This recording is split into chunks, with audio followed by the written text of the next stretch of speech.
Tonight, around 1,500 metres of water pipeline to be replaced in Stirling North, and a major Port Lincoln tourism operator to receive a cash boost to bring in more visitors. From our 7 Spencer Golf Studios, your nightly news with Ruby Kamain begins now. Good evening. SA Water will soon begin major upgrades in Stirling North, replacing hundreds of metres of pipeline along Franks Drive. The construction, part of an effort to improve water services for regional South Australians.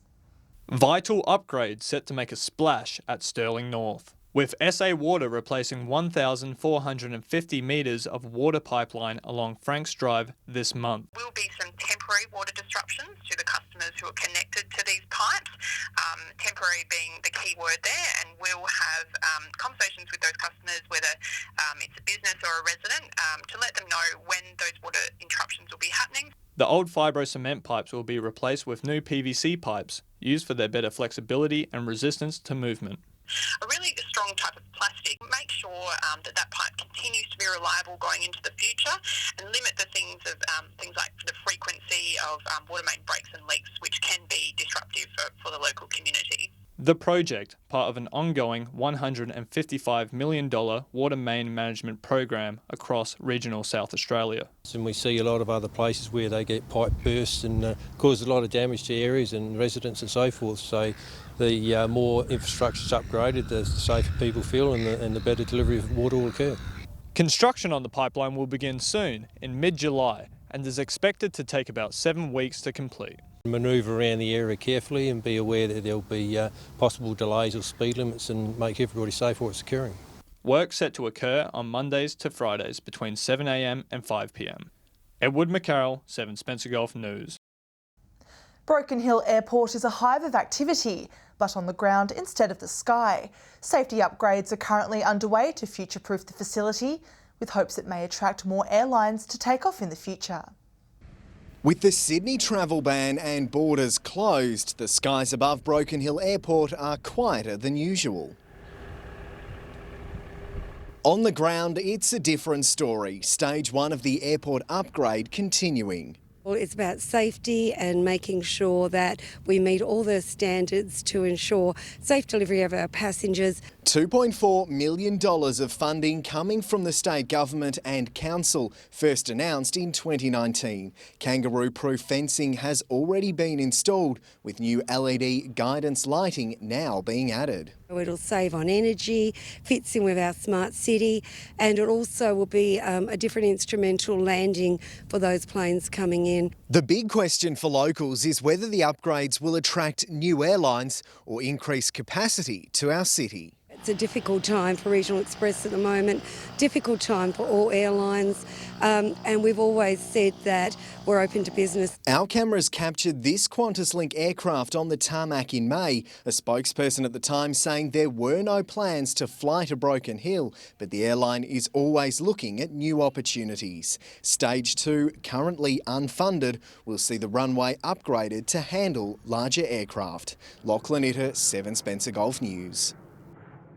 Broken Hill may be more than 1,000 kilometres from the nearest COVID case, but current restrictions will remain for at least another week. New South Wales today recorded 27 new community infections, despite Sydney being in lockdown since last Saturday. Unlike their city counterparts, regional students will still return to school on Monday. This is really to prevent mobility. We know that for essential items or essential work, people are still moving, and it's really easy to transfer the virus from one community to another. The Premier hoping this will be the last lockdown and will release a plan to ease restrictions in the next few days. A Port Lincoln tourism business is one of 3 around the state to receive funding to improve its operations. It's part of the South Australian Government's nature-based tourism co-investment fund, encouraging people to travel to our region. A boost for tourism operators around the state.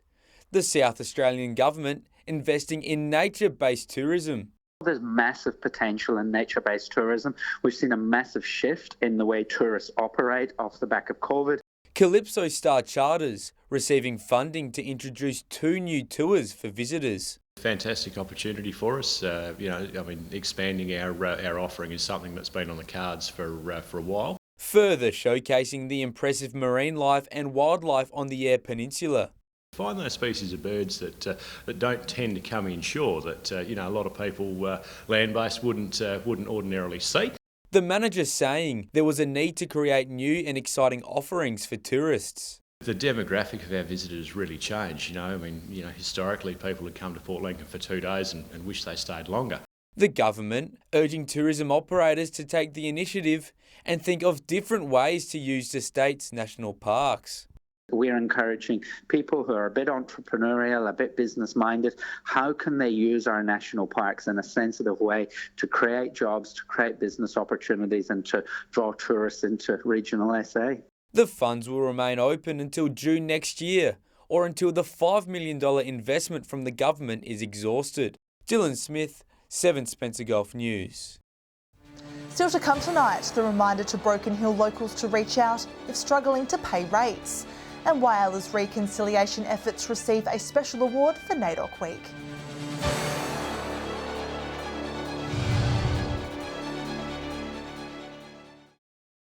Welcome back.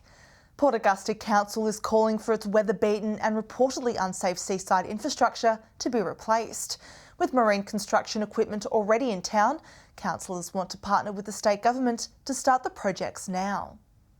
Proposing a solution to fix Port Augusta's dilapidated marine infrastructure, currently sitting in the middle of the port. What I'm doing as Mayor of Port Augusta and on behalf of our community is requesting the government to assist us with the machinery, because once this machinery is gone, then for us to bring that back here, it's going to cost an absolute fortune for the ratepayers to bring it back here to do what we need to get done. The council and state government in a back and forth delegation around utilising the marine equipment from the Joy Balouf Bridge duplication to restore or remove seafront structures.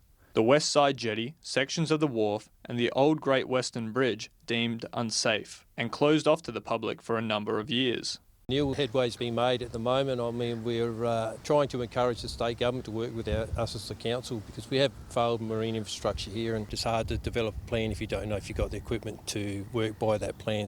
Energy and Mining Minister Dan Van Holst-Pellecan agreeing in a statement saying wooded marine infrastructure is very important and needs to be maintained. And he's confident that the council, state and federal government together will be able to get it done.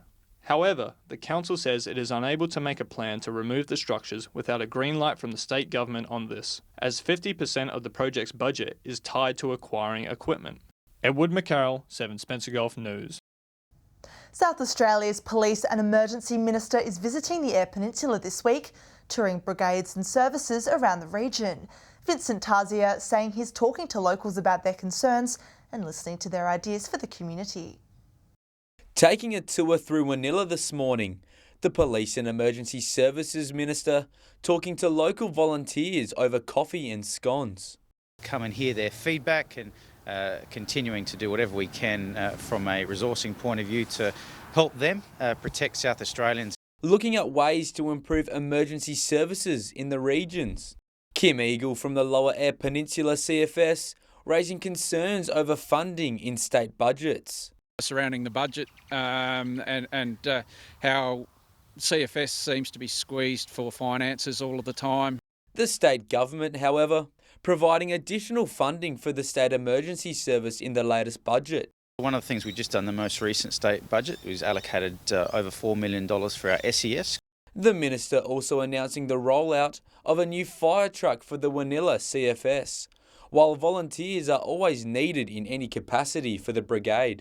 We're not only looking for volunteers to jump on the fire truck to go and squirt a hose, so to speak, there's roles behind the scenes as well. The Minister then heading up to Ceduna this afternoon. Looking forward to having a chat and making sure that we continue to do everything we can to help them protect our great state.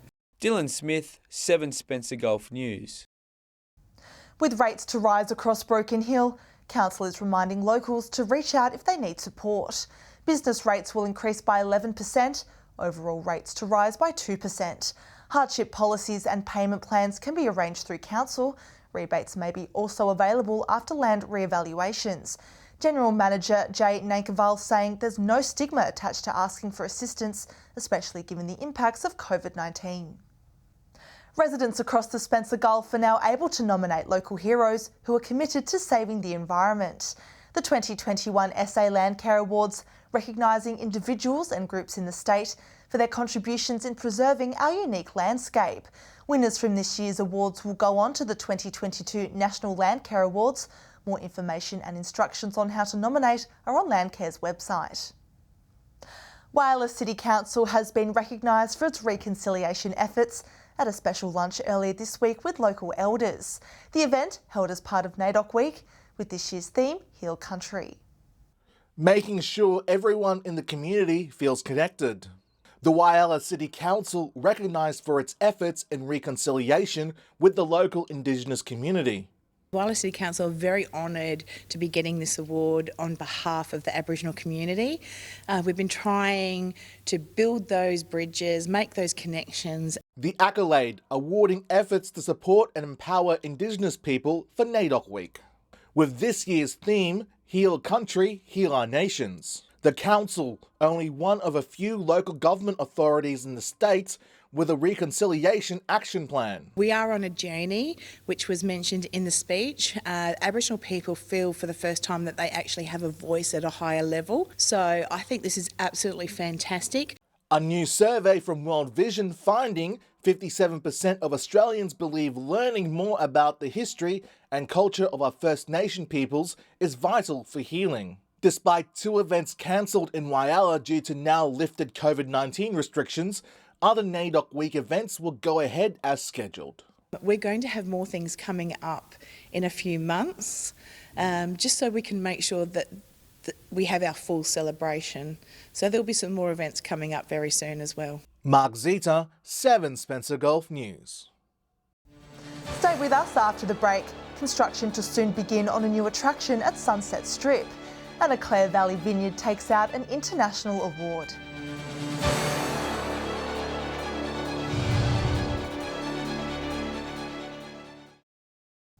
Hello again. Children across the northern Spencer Gulf are invited to learn about how to stay safe while riding a bicycle on the region's roads. It's the first community event for the Road Safety Centre, with an attendance limit in place to meet COVID guidelines. Ensuring our children stay safe while behind the handlebar.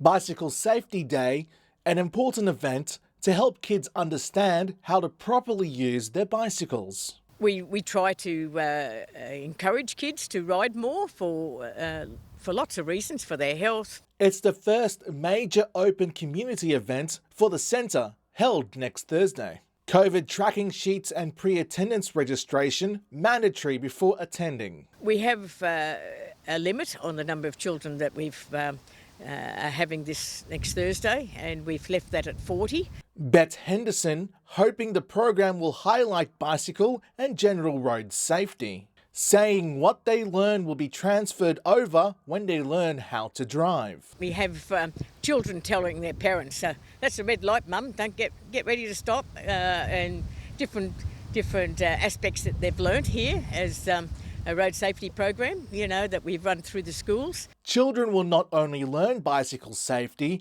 there will be craft activities and a free sausage sizzle. The event is open to all children aged between 5 to 14 years old. More information is on the centre's Facebook page. Mark Zita, 7 Spencer Golf News.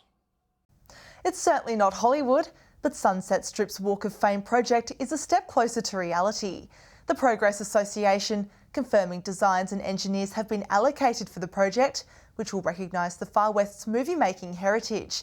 It's estimated 45,000 tourists will visit the walk when completed, bringing in $18,000 to be spent on maintenance around the village. Foundation Broken Hill has announced changes to its project funding. The organisation typically uses interest earned on capital funds, but has been given approval to accept direct donations from businesses and the public. Current interest rates limiting the amount of money the foundation can spend. We're giving people the opportunity to give the board members the opportunity to spend that money immediately rather than waiting for the interest to build up. Donations are also now tax deductible. Foundation Broken Hill has donated close to $2 million towards community projects over the last 2 decades. A Clare Valley winery has claimed top prize at the United Nations of Fine Wines in Belgium. Its winning Cabernet Shiraz blend was one of 10,000 wines judged from 46 wine-producing countries.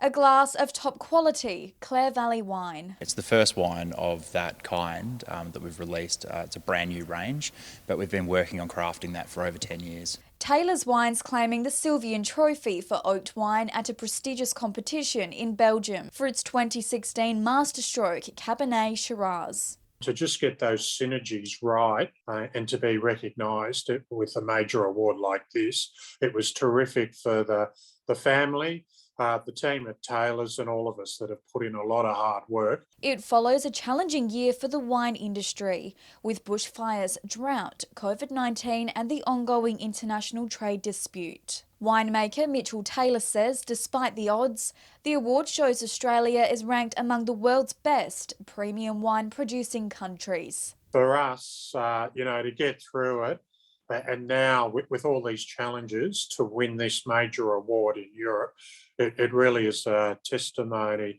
to the hard work that everyone's put in. There's only 4,500 cases of this premium batch, with the winery excited to continue expanding the new range. Moving into the future, we're going to continue to hone our craft on these wines, and hopefully we win a few more awards down the track as well. This award-winning wine and new Masterstroke range is available now for tasting and purchase here at Taylor's Wine Cellar Door in Auburn. Katrina Musson, 7 Spencer Golf News. Stay with us after the break. Katrina Musson will share all the latest prices at the petrol pump, and we'll have the weather details with Alex Sykes.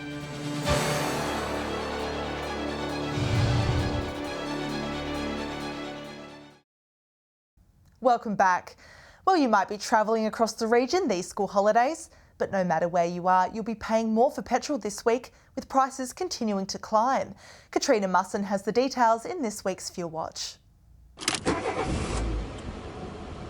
There's no good news for motorists this week as prices at our region's petrol pumps continue to soar. We'll take a look at unleaded first, and as you can see, Port Pirie drivers are paying the cheapest for their fuel in the region at an average of $1.41 a litre, a near 2 cents jump from last week. Around the Gulf at Whyalla and motorists there are seeing the biggest increase this week, paying almost 4 cents more. Broken Hill not far behind, seeing about a 2 cent jump, bringing them to around $1.55 a litre. A slight increase for Port Lincoln and Kadina of around 1.5 cents. Meanwhile, Port Augusta has seen the lowest rise across the Spencer Gulf, their average $1.48 per litre. Now over to diesel, and Port Lincoln has seen the biggest jump in prices this week, paying a whopping 4 cents more at the Bowser. A slight increase again across the Iron Triangle, with Port Pirie and Port Augusta seeing an almost 2 cent jump per litre. Whyalla drivers paying $1.45 compared to $1.44 last week. No change for Kadina, with motorists there still paying $1.41 for diesel. It's a different story at Broken Hill, with drivers easily forking out the most, continuing to climb to the $1.53 mark, almost 10 cents more than what you'd pay across the border. Finally, to Autogas, and there's no real surprise with some of these prices. Port Lincoln, Whyalla and Kadina all holding their prices this week. Everywhere else will be paying more out of their pocket, 98 cents in Port Pirie, an almost 3 cent increase on prices there, 94 cents in Broken Hill, motorists paying about a cent extra compared to last week. But it's Port Augusta drivers who will be paying the most across the Spencer Gulf this week, almost hitting the dollar mark for their Autogas. And it's a slight rise in the city, with Adelaide paying 95 cents. Remember that these prices are the regional averages and do not reflect any one particular outlet. And if you do spot unleaded diesel or Autogas cheaper, be sure to let us know at our Facebook page. Time now to take a look at what's happening in the weather. Here's Alex Sykes.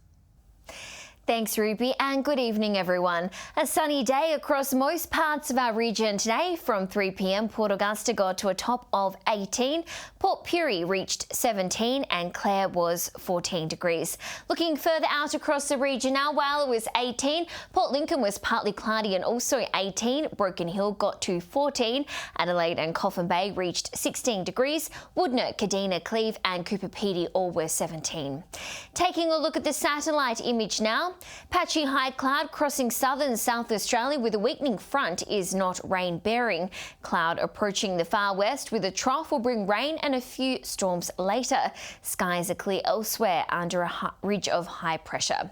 Moving on to tomorrow's weather outlook now, and we'll start with the Gulf waters. Calm conditions forecast. Northerly winds 15 to 20 knots, seas 1 to 1.5 metres, and south to southwesterly swell below 1 metre. Partly cloudy across most of the region now. Port Lincoln set to reach 16 degrees, set to get to a high of 15 in Cleve, Woodner possible shower and 17.